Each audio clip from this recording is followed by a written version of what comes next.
Guys, this right here is what you call this right here product is what you call a crack suppressor. And my tile guy just let me know, I forgot about this right here. But you take this right here, okay, and you put it on the concrete. So let me just show you what I'm talking about here. So guys, concrete is gonna crack. It's gonna crack. You can't stop it from cracking. You just want to try to control it. But now in this case right here, so you got a situation like that there. You got a crack. And the crack can move based on the weather. So temperature, stuff like that, changes it, makes it move. This is the tile. This is where we're gonna put the tile right here, guys.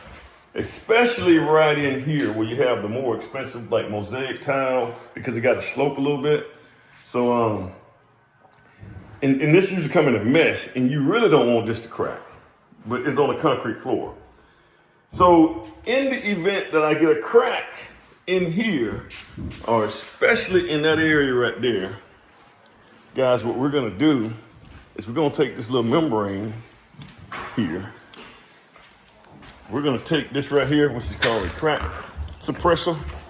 We're gonna put this on first, and we're gonna use this. So we'll stick this to the floor, clean the floor, we'll stick this to the floor, and then we'll put our thin set on there and we'll lay our tile on top of that. And then what'll happen at that point is if the floor crack, this right here will keep what's happening to the floor, keep it from happening to the tile. And that is a game changer, guys. Once again, always running the stuff I got to deal with, guys. All right, got to deal with that. Yeah, so here we go.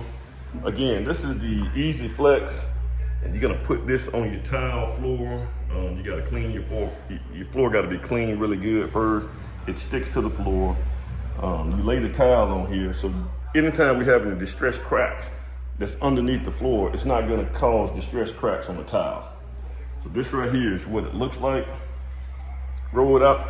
It sticks to the floor really, really good. And cause these are really big tile, guys. And these tiles right here, these are like, see how big this is my hand, but you can see how big those tiles are that we're gonna lay on the floor. They're really big. And you get a distressed crack on those, like right here. So you got a crack.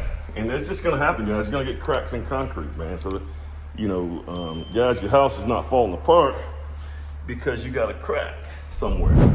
So when we have that, this is where he did it right here, guys. Notice the pattern that we lay in, man. We don't do that brick. They look like they're getting away from that brick pattern that we used to have. They're just kind of doing everything a straight lay like this now, even though you got brick looking tile. So this is what it looked like, guys. I typically go ahead and do all the floors first, and I know you guys are seeing this right here, man. We got cabinets got to get laid on. I like for my tile to go on first and my cabinets to sit on top of the tile. If the homeowners come back at some point in time and want to, maybe change out the cabinets and stuff, they don't have to grip up all the floors. These are some of the things that I kind of think about. And guys, I typically just order enough tile just to work. We're gonna see. I let my decorator do it this time. She probably ordered a whole bunch of tile, but the whole walls are gonna be tile, with the exception of that middle wall, which is gonna be something different. And we're gonna go all the way to the ceiling with the tile as well. All right, but that's that flex stuff that goes, that underlayment that goes on there, guys.